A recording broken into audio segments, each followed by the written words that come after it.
Somewhere in a forgotten attic, a dusty box sat untouched for more than 80 years. Inside was a roll of undeveloped film, hidden away since the summer of 1941. When historians finally opened it, what emerged was not the polished triumphs of propaganda, but fragments of truth. Faded images revealed the eyes of young soldiers, the silence of scorched villages, the lonely shape of wooden crosses standing in fields. These photographs were never meant to be seen. They were private, raw, and brutally honest. They whisper of a war that was far more fragile than the myths that followed. Stay with us, because this is not just another story. This is the truth long buried in shadows, now brought to light. In June 1941, Adolf Hitler unleashed the largest invasion in human history. Over 3 million German soldiers crossed into the Soviet Union, backed by thousands of tanks and aircraft. The campaign was called Operation Barbarossa, and in its earliest weeks it seemed unstoppable. But hidden inside that dusty box are the moments that history books rarely show. Soldiers washing their faces in tin basins, children staring blankly as their homes burned, quiet fields where graves were dug in haste. These images pull us away from grand speeches and military maps. They take us into the human heart of the war, into the ordinary moments that reveal extraordinary truths. And through them, we will walk the Eastern Front not as strategists or politicians, but as witnesses, seeing what those young men saw and feeling what they could never say. On the morning of June 22, 1941, the silence of the Soviet frontier was shattered. At dawn, without a formal declaration of war, more than 3 million German soldiers surged across a frontier that stretched from the Baltic Sea in the north to the Black Sea in the south. The invasion, codenamed Operation Barbarossa, was the largest military assault in human history. Adolf Hitler believed it would end quickly. He assured his generals that Joseph Stalin's Red Army was nothing more than a colossus with feet of clay, a giant that would collapse in no more than 6 weeks. The first photographs in the hidden album capture this confidence. Young men in uniform marched down dirt roads with their rifles slung lazily over their shoulders. Columns of tanks roll past villages in Belarus, their tracks leaving deep scars in the earth. In one picture, a soldier crouches at the roadside with binoculars, peering into the vast green expanse of Soviet territory, his expression calm, perhaps even eager. These were the faces of men convinced they were marching towards swift victory. What makes these images haunting is what they do not show. There are no cheering crowds, no flags fluttering triumphantly, no grand speeches carved into stone. Instead, the camera lingers on quiet moments, a soldier resting in tall grass, another jotting down a note in his field journal, the dust rising, as horse-drawn wagons carry supplies. The myth of a fully mechanized blitzkrieg begins to unravel even in these earliest frames. For to every armored column, there were endless miles of infantry moving on foot, bicycles rattling down rough tracks, and horses pulling artillery just as they had a generation earlier in the First World War. As the Wehrmacht swept deeper into Belarus and Ukraine, villages burned in their path. One photograph shows a cluster of stone chimneys rising above charred ruins, the last remains of homes once filled with life. Another depicts locals standing silently by the roadside, their expressions unreadable as columns of German troops pass. A woman clutches a sack of grain, a child hides behind her skirt. No words are written on the back of these photographs, yet the silence of the faces says everything. Hitler's promise of a quick war seemed at first to come true. Soviet defenses collapsed in several sectors. Entire divisions were encircled and destroyed. In just the first week, hundreds of thousands of Red Army soldiers were taken prisoner. German newspapers celebrated with headlines of unstoppable triumph, but these hidden images tell a quieter story. They show not triumph, but fatigue. Soldiers sit shirtless in fields, wiping sweat from their brows. Others mend torn boots, patch uniforms, or simply stare into the distance. The early days of Operation Barbarossa were marked by overconfidence. In one photograph, a group of German soldiers stands grinning in front of a statue of Vladimir Lenin, as if posing for a vacation snapshot. In another, a stuffed bear, likely taken from a museum, is tied to a lamppost in the center of a town square. These surreal moments reveal a strange mixture of conquest and absurdity, a war that was still viewed as adventure by many of the invaders. Yet, beyond the frame, Soviet resistance was hardening. The Red Army, though battered and unprepared, did not disintegrate. Stalin issued scorched earth orders, bridges were blown, wells poisoned, crops burned before they could fall into German hands. Entire towns vanished in smoke, denying the invaders shelter and supplies. The photographs begin to shift. No longer do they capture only easy marches and quiet afternoons. Instead, we see broken bridges, columns of refugees, and fields littered with abandoned equipment. Still, in those first weeks, the advance continued. The Germans moved an average of 15 to 30 kilometers per day. Tanks rumbled across open fields. Aircraft roared overhead. But even here, the photographs betray the illusion of modern war. One image shows a line of weary men pushing bicycles laden with gear. Another depicts a wooden cart drawn by 2 horses, piled high with ammunition crates. This was not the invincible juggernaut of Nazi propaganda. It was an army bound by mud, sweat, and fragile supply lines.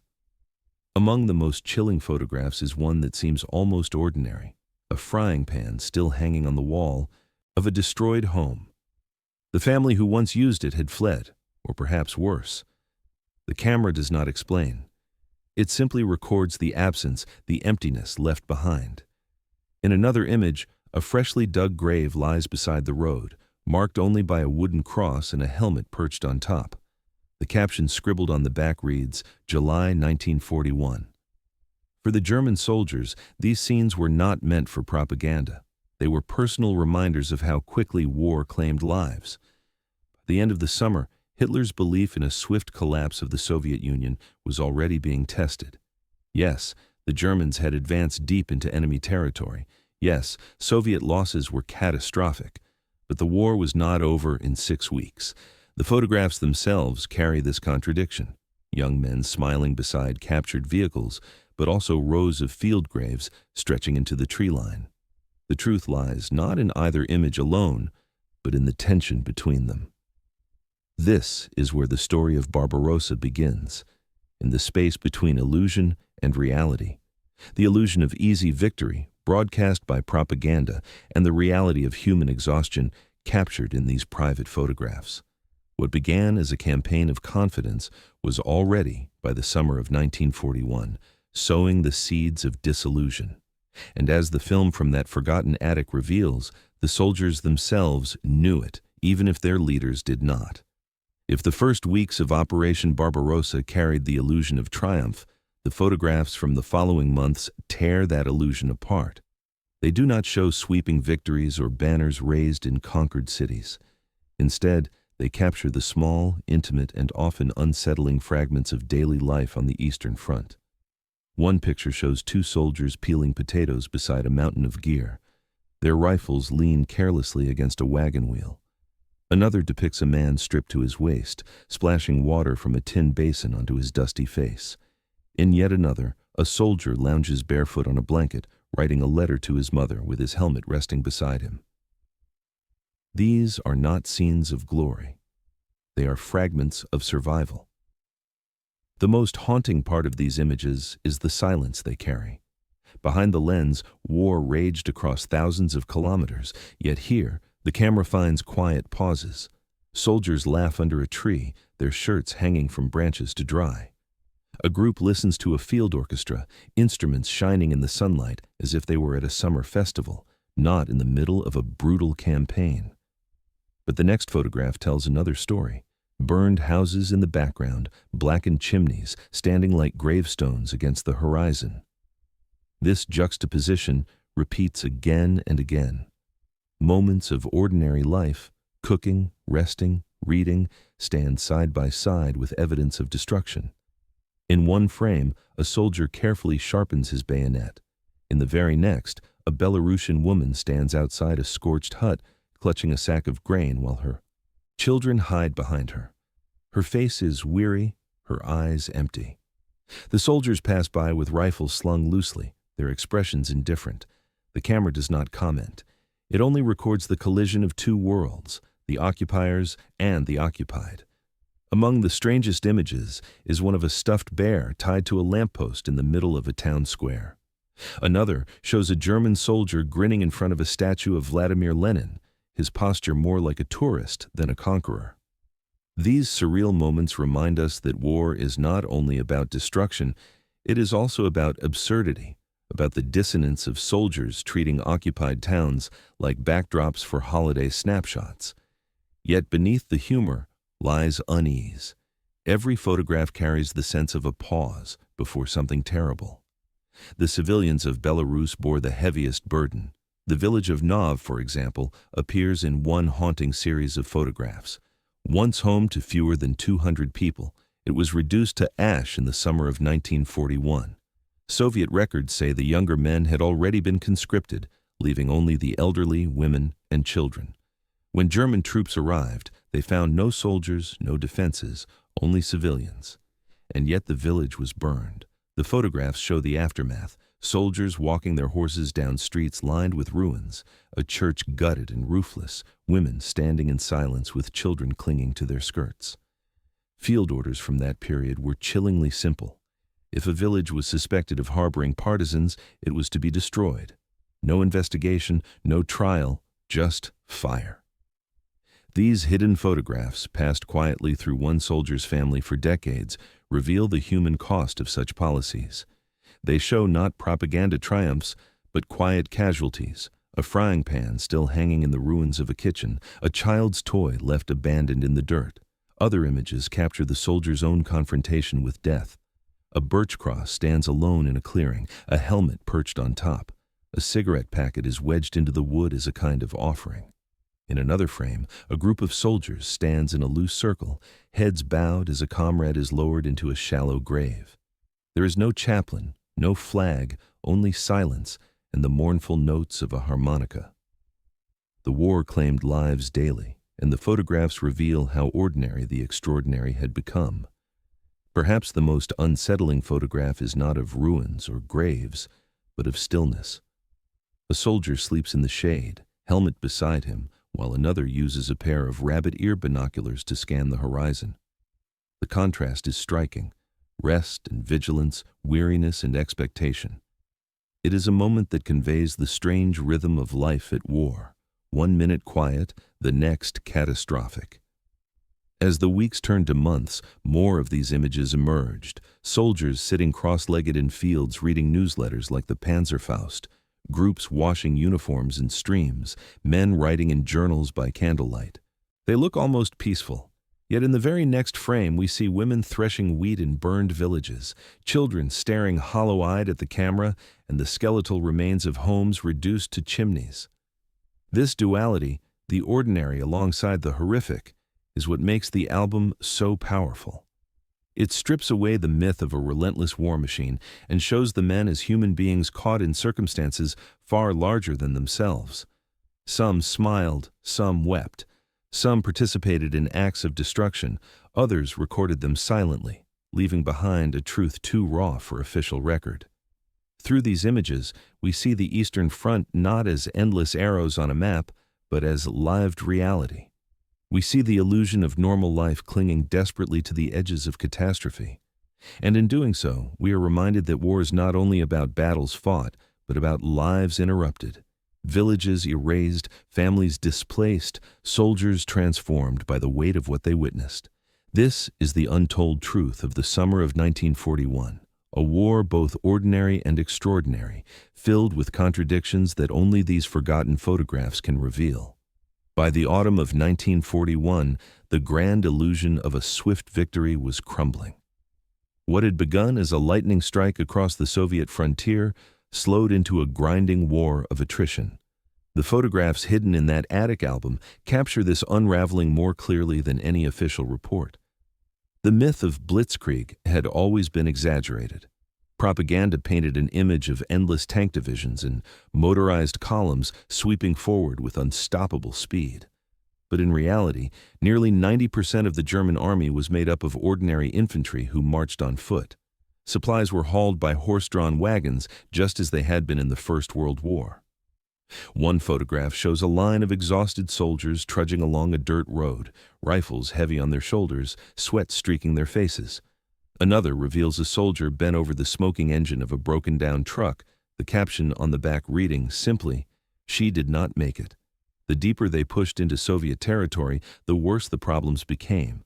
Roads turned to mud, bridges were destroyed by retreating Soviet troops, and fuel was scarce. One photo shows a collapsed bridge with soldiers working desperately to construct a makeshift pontoon. In the background, wrecked Soviet T-26 tanks lie twisted in the weeds. Victory seemed within reach, yet every kilometer forward demanded exhausting labor.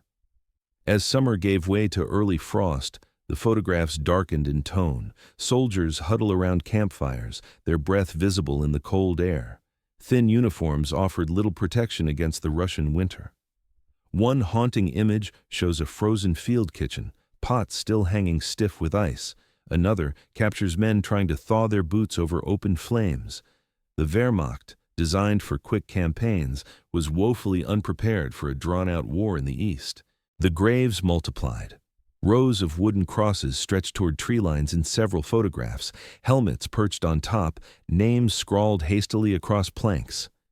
In one picture, a cigarette box is wedged into the wood as a final offering. In another, soldiers gather in silence as a comrade is lowered into a shallow grave.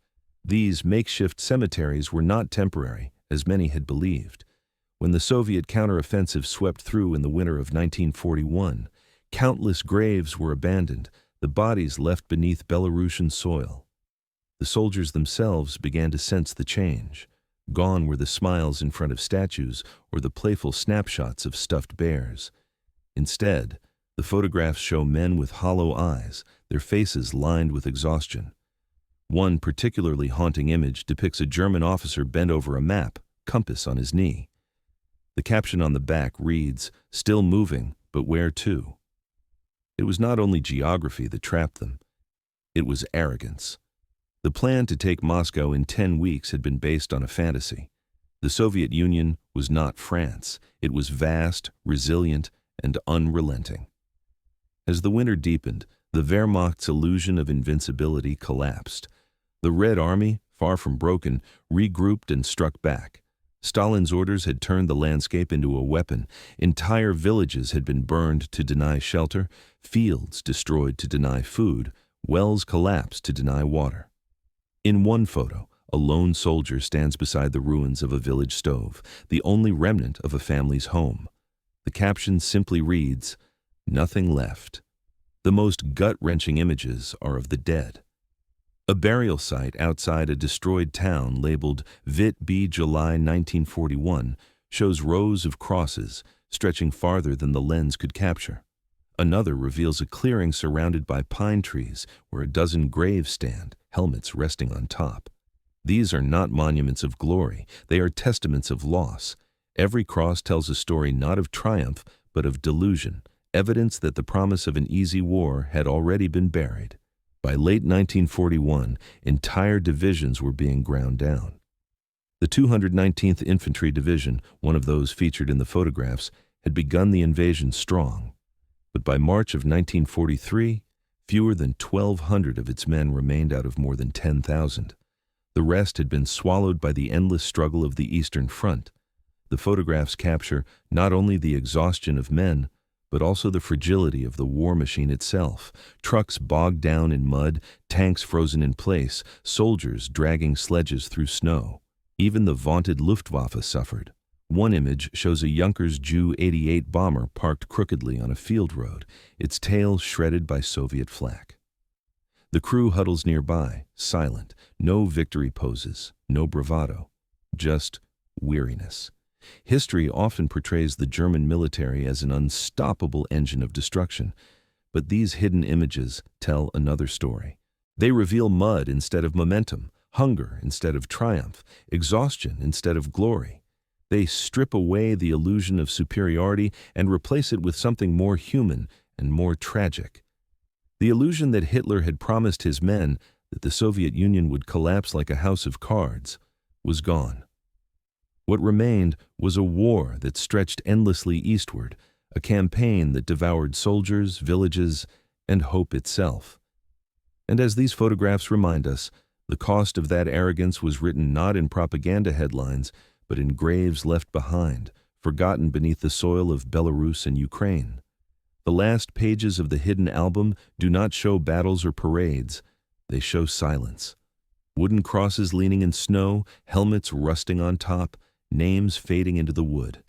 In one photograph, a birch tree scarred by bullet holes stands beside a row of graves. In another, a lone frying pan hangs in the ruins of a burned house, the family who once used it long gone.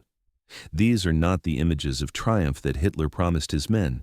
They are fragments of loss, pieces of a truth too raw for propaganda. For decades, these photographs lay unseen, locked in a box in a forgotten attic. Now, more than 80 years later, they resurface to remind us that history is not only written in speeches or textbooks. It is written in the eyes of young soldiers, in the ruins of villages, in the silence of civilians caught between armies. It is written in the faces that stare back from these photographs, human and vulnerable. The lesson they carry is not about strategy or conquest. It is about arrogance and its cost. Hitler's vision of a swift campaign was buried under the snow of the Eastern Front. Entire divisions vanished. Thousands of soldiers became shadows beneath Belarusian fields. And yet, through the camera lenses of those who marched, the truth survived. This is the real legacy of World War II. Not just tanks and maps, but ordinary lives torn apart. Not just victories and defeats, but the silence of graves left behind. Every photograph in this album reminds us that World War II was not a story of glory, but of humanity tested to its limits. To understand the past, we must look into these hidden memories, because they are part of the true cost of World War II. If these photographs tell us anything, it is this: war is not only fought with weapons. It is fought in the hearts of those who endure it, and its scars remain long after the last shot is fired. Let us remember their faces, their villages, their silence, and let us choose peace.